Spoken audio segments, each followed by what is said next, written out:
over 6,000 metre peak.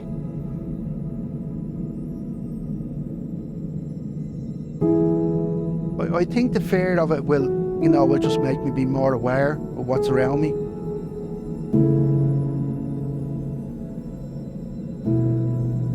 But that was just the worst feeling I had. I probably would have rather crawled here than get on that plane. But listen, I wouldn't be here if I hadn't got on that plane. I wouldn't be sitting here, like, so it has to be done.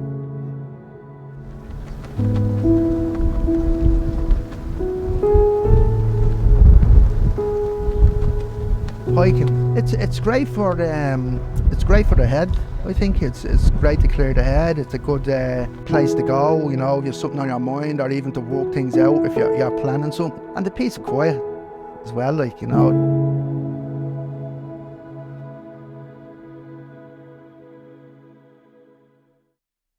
This is Reuben, his daddy's pal. Derek is his daddy. Yeah. When he wants to do something, he'll do it, and he'll stick to it. If he says he's going to do something, he'll do it. And so I suppose he gets a good feeling inside. He says it's like the best high that you can get, because it's just so, when you're up there and it's just a different feeling, and you can't explain it to somebody. Somebody'd have to be there, he said, Hiking, I discovered it in primary school. I think I was 11. We got this teacher, Mr. McCarthy. He was just totally different teacher than what we were used to.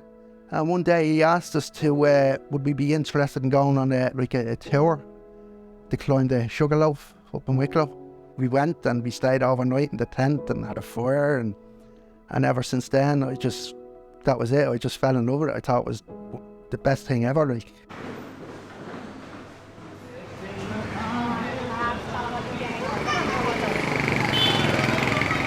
Yeah, I opened the duffel bag in the hotel room, and this was in it.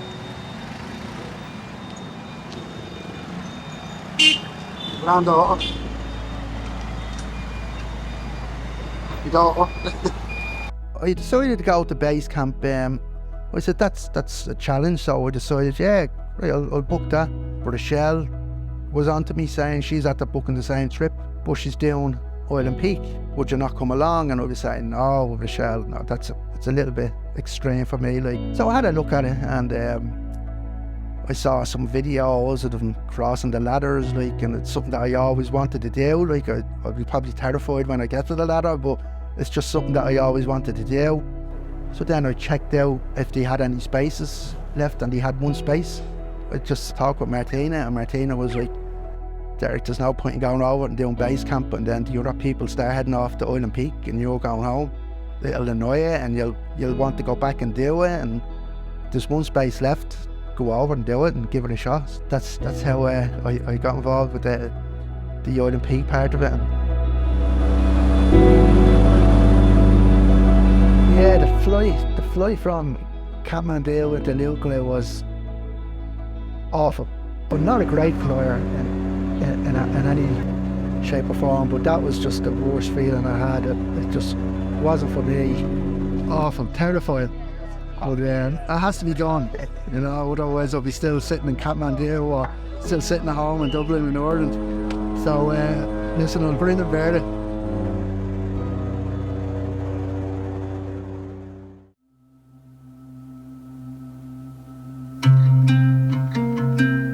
Yeah, we arrived in Nukla, and I actually saw the bags lined up, and I didn't see my bag there.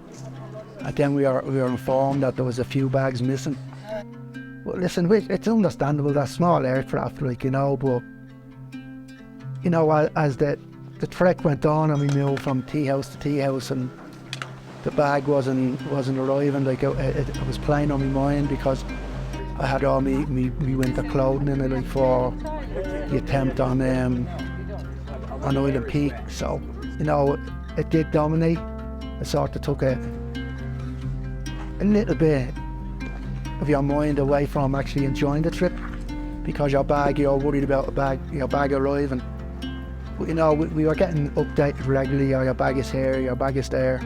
So finally 2 days later the bag did arrive, but I was lucky enough to keep spare underwear, socks, medication in my day bag, So it was all right in that sense, you know, but I was delighted when it arrived anyway.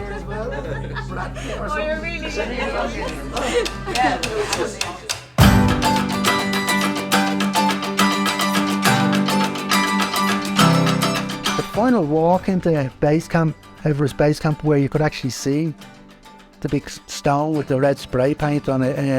Next thing you know, you're standing there, you're at this iconic base, like walking in the footsteps of so many famous climbers, and delighted. Like, you know, it's one of these things, you're just seeing it on the internet, on social media, like you never think you'd be there yourself, but here I am, great team.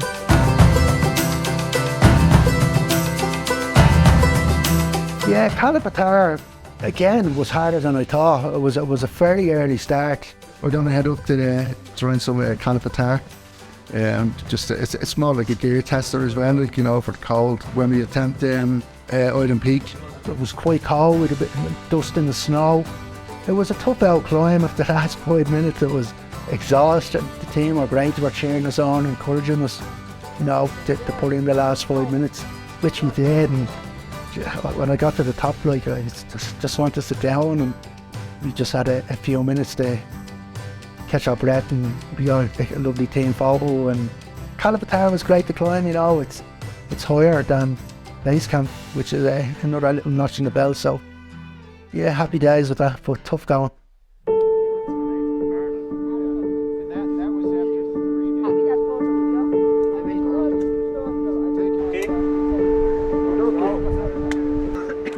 We're prepared now to head out for Island Peak. I had Johnny in with me yesterday afternoon and showed me how to work the crampons and to make sure that they click into place and to secure them with the band. He's been excellent, like, brilliantly at leading the group. Actually lost without him, like, he's the way he explains things, he comes across really well. And with the Sherpas, like, the Sherpas are always on hand to help out, to make sure you're doing things right. Summer night I was quite nervous. It was an early start, but couldn't really sleep with the upcoming climb going through your head. Like, you know, you're full of adrenaline and hoping things go well. I think 1 o'clock in the morning, gathered around and off we went on our merry way. Exciting, nervous, all the things that you expect on a high altitude trek.